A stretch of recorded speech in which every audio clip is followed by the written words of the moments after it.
30,000 American and Allied troops are trapped in the mountains of North Korea. Around them is a Chinese army roughly 4 times their size. The Chinese hold the surrounding ridgelines. They've cut the roads behind these men, and the only road south is being blocked again and again. It's 35 degrees below zero. Weapons are freezing solid. Even blood plasma is freezing. And somehow, thousands of men now have to fight their way out. Here's what makes it worse. American command had already seen evidence that Chinese troops were entering Korea. They just didn't believe China would intervene in enough strength to stop them. So how does an army advancing toward the Chinese border end up surrounded by roughly 120,000 Chinese troops? And how do thousands of trapped men fight their way out? To understand that, go back 6 weeks to the moment General Douglas MacArthur was asked one question that mattered more than any other. Would China enter this war? On October 15th, MacArthur met President Truman on Wake Island. Just weeks earlier, the landing at Inchon had completely turned the war around, and MacArthur was confident. He expected no serious Chinese intervention. 4 days later, Chinese troops began crossing the Yalu River into Korea. They moved mostly at night, avoided contact whenever possible, and hid in the mountains during the day. And here's where things start going very wrong. By October 30th, some American troops had already encountered Chinese soldiers, and prisoners had been taken. But an American intelligence report still concluded there were no indications confirming a Chinese communist unit of any size on Korean soil. A few weeks later, General Walton Walker told his own staff much the same thing. They shouldn't assume the Chinese communists were committed in force. They already were, and this wasn't just one bad intelligence report. More evidence kept coming in that Chinese troops were already inside Korea, but it wasn't changing the basic assumption at MacArthur's headquarters that China wouldn't intervene in enough strength to stop the advance. Charles Willoughby, MacArthur's intelligence chief, often gets blamed for this. But putting everything on him misses the bigger problem. MacArthur had surrounded himself with a tight group of officers who'd been with him for years, and challenging the assumptions coming from the top wasn't exactly encouraged. So, as evidence of Chinese intervention kept piling up, the plan didn't change. And then MacArthur decided to push north. On November 24th, MacArthur launched what became known as the Home by Christmas Offensive. X-Corps pushed north toward the Chinese border, but its units weren't moving together. They were spread across separate mountain roads with miles of brutal terrain between them, and General Edward Almond kept pushing them to move faster. 3 nights later, on November 27th, the Chinese attacked. Roughly 120,000 troops struck American and Allied positions around the Chosin Reservoir. Marines at Yudam-ni, Marines holding the critical road through Toktong Pass, and an isolated army force on the eastern side of the reservoir under Colonel Alan McLean. And suddenly, the distances between those positions mattered. Units that had been spread out during the advance couldn't simply come together when the Chinese hit, because Chinese troops were now occupying the mountains and cutting the roads between them. The trap was closed, and McLean's task force felt that isolation immediately. They were stuck on the eastern side of the reservoir, with no friendly force close enough to quickly reach them, when a Chinese division came down on their position. McLean himself was killed within days after being shot, while trying to reach what he thought was a friendly position in the dark. And command fell to Lieutenant Colonel Don Faith. Faith's men held on for 4 more days, with almost nothing coming to relieve them. Temperatures dropped past 35 below zero. Blood plasma froze solid in its bottles. Rifles jammed. Engines had to be kept running, because once they stopped, there was a good chance they weren't starting again. By December 1st, Faith knew they couldn't stay there. He ordered a breakout south, loading roughly 600 wounded men onto whatever trucks still ran. But the column made it only a few miles before Chinese fire from the high ground stopped them. Burning trucks blocked the road ahead, more wounded were piling up behind them, and there was no second road around it. Then Faith was hit while leading an attack against one of the roadblocks and later died of his wounds.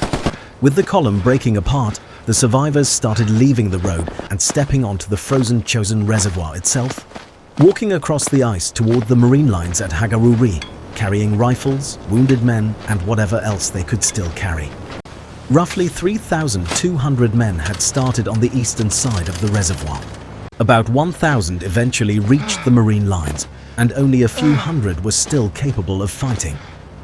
While Task Force Faith was falling apart on the eastern side of the reservoir, another isolated position was fighting for something even more important: the road out.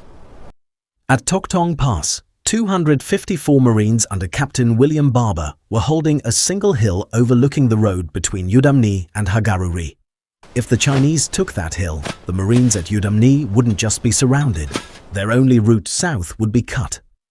For 5 nights, a Chinese regiment, several thousand strong, attacked Barber's position again and again. His men were wounded, freezing, and at one point Barber was given the option to pull back, but he refused because abandoning that hill meant abandoning the road with it. When relief finally reached them on December 2nd, only 85 of the original 254 Marines walked off that hill under their own power. But the road was still open. And that's the only reason what came next was possible at all. Because while Barber was fighting to keep that road open, one American commander had already spent weeks preparing for the possibility that something like this might happen. Major General Oliver P. Smith commanded the 1st Marine Division, and unlike the confidence coming from above him, Smith wasn't convinced this advance was safe. So when X-Corps kept pushing him north, Smith deliberately slowed things down. He kept his units closer together, stockpiled supplies at Hagaru-ri, and started building an airstrip there before anyone had ordered him to. At the time, that probably looked overly cautious. Now his division was surrounded, and every one of those decisions was about to matter. When the order came to break out from Yudam-ni, Smith is remembered putting it a little differently. "Retreat? Hell, we're just advancing in a different direction."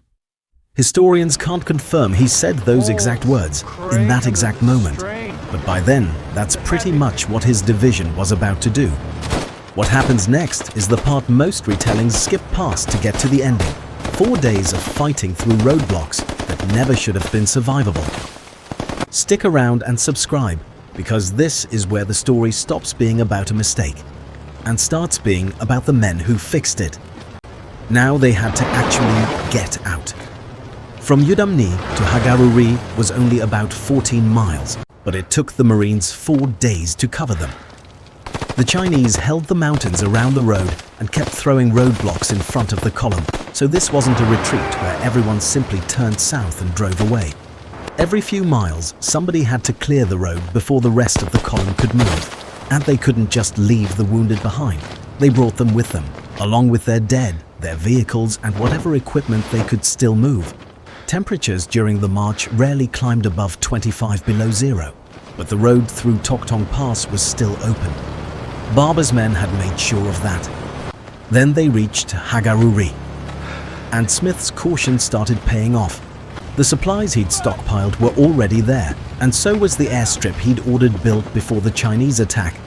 It still wasn't completely finished, but aircraft could use it, and over the next 6 days, more than 4,000 wounded and frostbitten men were flown out, while fresh troops and ammunition were flown in. Think about what that means. Before the trap closed, Smith had slowed the advance, kept his units closer together, stockpiled supplies, and built an airstrip nobody had told him he would need. And now those decisions were helping keep his division together while it fought its way south. But Hagaru-ri wasn't the finish line. From there, the column still had to fight through Koto-ri and Chinhung-ni, clearing more Chinese positions along the same road until the route finally opened toward the coast. From beginning to end, the withdrawal covered roughly 70 miles and took 13 days, and the cold wasn't only destroying American troops.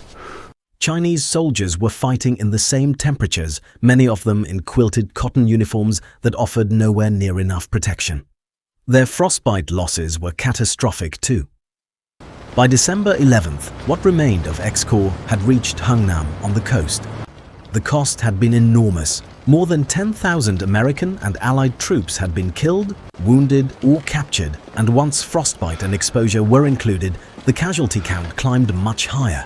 Chinese losses were catastrophic too, although exactly how many men they lost is still disputed. But the Chinese had gone into Chosin with a force several times larger. And they had not destroyed the force trapped inside. Roughly 15,000 Marines and soldiers had walked out of those mountains under their own power, carrying their wounded and their dead with them. And the story still wasn't finished. At Hungnam, nearly 200 ships began pulling American and Allied troops off the coast, but they also took Korean civilians, fleeing south ahead of the Chinese advance. By the time the evacuation ended on December 24th, more than 90,000 civilians had escaped with them. A month earlier, American intelligence had concluded there were no indications confirming a Chinese communist unit of any size on Korean soil. Now, roughly 120,000 Chinese troops had entered the fight, forced the entire advance back to the coast, and nearly destroyed the force at Chosin. That intelligence report is still on file. It wasn't wrong about what the people writing it believed was there. It was wrong about what was actually there. I'm Zombo. If you made it this far, you're already part of the quest. Subscribe and I'll see you in the next one.